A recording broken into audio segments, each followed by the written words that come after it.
Hello, how are you? Welcome back to the channel. Now the study about accounting process. Accounting process में सबसे पहले हम identification करते हैं, उसके बाद हम वाउचर करते हैं, उसके बाद हम जर्नल एंट्रीज करते हैं। अब आप ये कहोगे कि आइडेंटिफिकेशन क्या होता है। आइडेंटिफिकेशन का मतलब है बिजनेस में जितनी भी ट्रांजैक्शंस होती हैं उन सभी को की हम पहचान करते हैं कि कौन कौन सी ट्रांजैक्शंस कहाँ कहाँ पर रिकॉर्ड होगी। ये आइडेंटिफिकेशन होता है।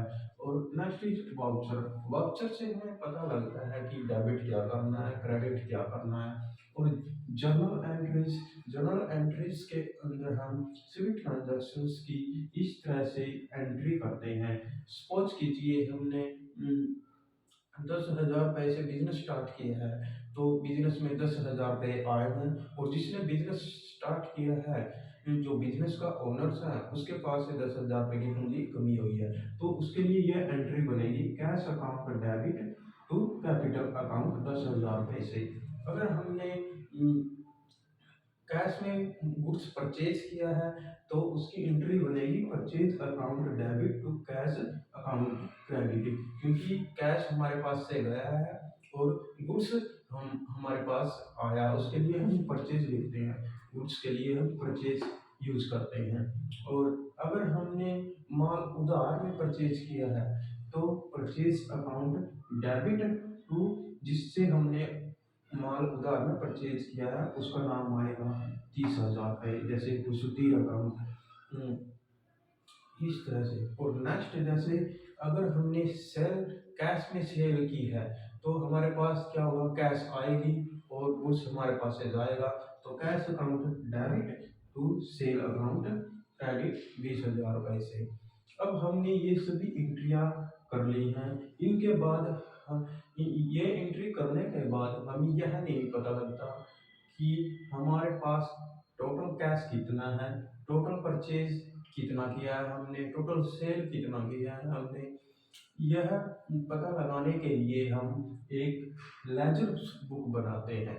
लेजर बुक बनाते हैं जिसमें हम लेजर बुक में इन सभी अकाउंटों का एक अलग अलग से अकाउंट खोलते हैं, जिससे हमें ये पता लगता है कि टोटल कैश हमारे पास कितनी है, टोटल सेल हमने कितना किया, टोटल परचेज हमने कितना किया है, क्योंकि यह पता लगाना हमारे लिए ज़रूरी है। तो इस तरह से हम जब लेजर बुक बनाते हैं, तो इन सभी अकाउंटों का अलग अलग से अकाउंट खोलते हैं, जो कि अकाउंट का जो फॉर्मेट होता है, इस तरह से अकाउंट का एक फॉर्मेट होता है। सपोज कीजिए हमने कैश अकाउंट बनाना है, तो उसके लिए हम ये एक फॉर्मेट बनाएंगे। इस फॉर्मेट में क्या होता है, सबसे पहले डेट का खाना होता है, उसके बाद पार्टिकुलर लिखा जाता है, उसके बाद जेफ लिखा जाता है, उसके बाद अमाउंट लिखा जाता है, उसके बाद डेट लिखी जाती है, उसके बाद फिर अमाउंट पार्टिकुलर लिखा जाता है, फिर जेफ लिखा जाता है, और फिर ये क्रेडिट अमाउंट लिखा जाता है। इस तरफ डेबिट होता है और इस तरफ क्रेडिट होता है। इस तरह से हम एक एक अकाउंट बनाते हैं लाइसेंस बुक में। तो अकाउंट बनाने के बाद हमें पता चल जाता है कि टोटल सेल कितनी हुई है, टोटल परचेज कितना किया है, टोटल अमाउंट हमारे पास कैश कितना है, डेटर हमारे कितने बनते हैं, क्रेडिटर हमारे कितने बनते हैं, और एक्सपेंस हमारे कितना हुआ है। इन सभी का एक टोटल अमाउंट निकल कर हमारे पास आ जाता है। फिर हम टोटल अमाउंट निकलने के बाद हम उसको एक ट्रायल बैलेंस में लिखते हैं, ट्रायल बैलेंस बनाते हैं। ट्रायल बैलेंस में उन सभी अमाउंटों को ले जाते हैं। ट्रायल बैलेंस एक स्टेटमेंट है जो हमें यह बताती है कि सभी अकाउंटों का अमाउंट कितना डेबिट हुआ है, कितना क्रेडिट हुआ है। ये हमें ट्रायल बैलेंस से पता लगता है।